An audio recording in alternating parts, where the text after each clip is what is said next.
Hi hello सांग माने मु सुदीप मोर आउ एक खाଇବା वीडियो को आपनको स्वागत करूची। आज शुक्रवार आ खराबेल समय मु बस जाई खाया पे कोन अछि आसंते देखिबा। उषना भात अछि आ ता सहित अछि माछ तरकारी, रोही माछ तरकारी देखंतु मझी पिसटा आलू भी पड़ीची आ ता सहित अछि कंचानका पियाज आ अचार अछि।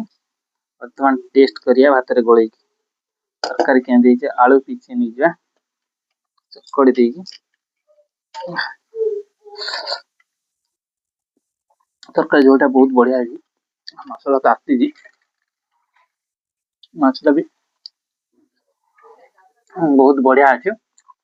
ओभाई सब जिंस ताते पियाज अचार फैंटास्टिक है तांगला मु तो आज ये खाइली। आपण माने कोन खाइले कमेंट करिवे। चैनल को लाइक शेयर सब्सक्राइब करे आदौ बोलिबेनी। रहिली बाय।